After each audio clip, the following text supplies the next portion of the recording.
नमस्कार दोस्तों, मेरे YouTube चैनल पे आप सभी का स्वागत है। आज हम लोग बात करेंगे राहुल गांधी के एक भाषण पे। राष्ट्रीय संविधान सम्मेलन में दिए गए उनके भाषण में उन्होंने कहा कि देश के करोड़ों लोगों को उनके पैदा होने के पहले ही बता दिया जाता, आप ये काम करोगे, आप इस लायक हो, आप ये चीज़ नहीं बोलोगे, आप ज़मीन नहीं खरीद सकते।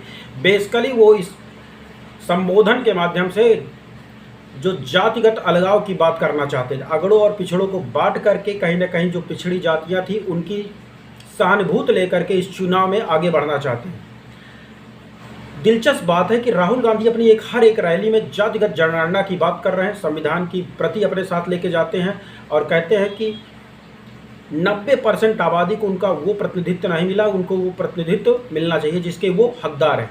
एक तरफ वो कह रहे हैं कि जातिगत जनगणना करवाएंगे, इकोनॉमिक सर्वे करवाएंगे और उसके बाद जो है वो इनके हित में डिसीजन लेंगे। तो जाहिर सी बात है कि राहुल गांधी जो है वो जातियों के आधार पर हिंदू समाज को बांटना चाहते हैं। और वहीं उनको पता है कि एक मुस्लिम समाज का बड़ा तबका उन्हीं के लिए वोट करता है, बल्कि एक मुश्त वोट करता है, कांग्रेस और उसके सहयोगी दलों के लिए कर सकता है। तो कांग्रेस का और राहुल गांधी का और विपक्षी दलों की पूरी रणनीति है कि भारतीय जनता पार्टी की जो धर्म आधारित राजनीति है इसका काट निकाला जाए और इसको जाति आधारित चुनाव बनाया जाए। जैसा कि आप सब जानते हैं कि 2014-2019 में भारतीय जनता पार्टी ने धर्म के आधार पर चुनाव लड़ करके लैंडस्लाइड विक्ट्री की है। 80 बनाम 20 का पॉलिटिक्स राजनीति करने लगती है भारतीय जनता पार्टी।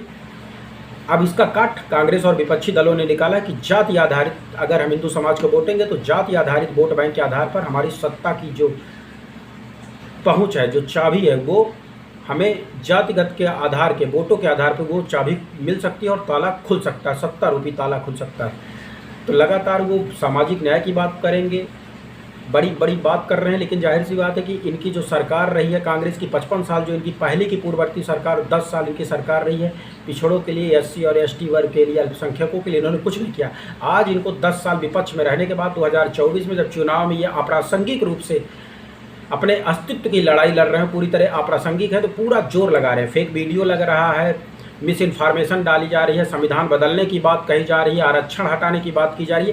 पूरी की पूरी ये नकारात्मक राजनीति को लेकर के कांग्रेस और इंडी गठबंधन आगे बढ़ रहा है। जबकि पिछले 10 साल में प्रधानमंत्री नरेंद्र मोदी की जितनी वेलफेयर स्कीम थी, सभी का जबरदस्त फायदा जो हुआ है पिछड़ों को, SC और ST वर्ग के समुदाय को हुआ है। उसमें मुस्लिम लाभार्थी भी बहुत बड़े स्तर पर हैं।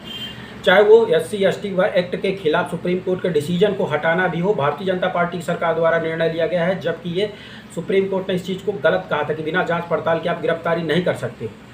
जितनी भी सरकार की वेलफेयर स्कीम है वो सबसे बड़े लाभार्थी और इनके जीवन में बहुत बड़ा बदलाव आया है। इनको बढ़िया घर मिला है, शौचालय की व्यवस्था हुई है, उज्ज्वला गैस सिलेंडर मिला है, मनरेगा से लेकर के किसान सम्मान निधि।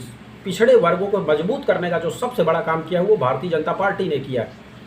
नौकरियों को लेकर के, सरकारी नौकरियों को लेकर के नरेंद्र मोदी की सरकार जो है वामपंथ पूंजीवादी विचारधारा होने के नाते ये सरकारी नौकरियां बिल्कुल नहीं देगी। जो लोग भी इनकी विचारधारा को समझते हैं वो बिल्कुल जानते हैं कि नरेंद्र मोदी की सरकार में नौकरियां कम मिलेगी। लेकिन नौकरी के सहारे देश की अर्थव्यवस्था को आगे बढ़ाना, देश को आर्थिक महाशक्ति बनाना, तीसरी सबसे बड़ी अर्थव्यवस्था बनाना बिल्कुल भी संभव नहीं है।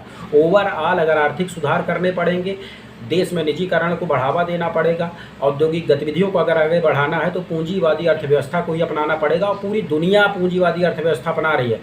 सारे वामपंथी जो समाजवादी विचारधारा कॉन्सेप्ट लेके आ रहे हैं, जो चीन, वो पूंजीपतियों से भी बड़ा पूंजीपति कैपिटलिस्ट इकोनॉमी वाला देश है। तो नरेंद्र मोदी सरकार देश की अर्थव्यवस्था को एक्चुअल बढ़ाना चाहते हैं, समाज के सभी तबकों को आगे बढ़ाना चाहते हैं, जैसा कि उनका नारा है सबका साथ सबका विकास। लेकिन कांग्रेस और इंडिया गठबंधन के नेता जो है, कांग्रेस बीजेपी की धर्म आधारित पॉलिटिक्स की तोड़ जाति आधारित करने का प्रयास कर रहे हैं और उनको सत्ता में जाने के लिए करना भी चाहिए, क्योंकि अगर भारतीय जनता पार्टी धर्म आधारित करेगी तो ये जाति आधारित उसके तोड़ पे करेंगे ही।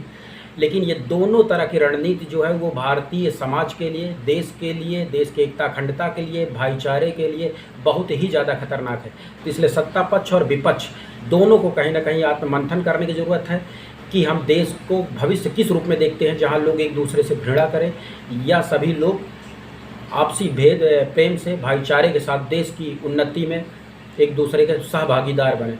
कमेंट के माध्यम से आप भी अपनी राय रख सकते हैं। बहुत बहुत धन्यवाद।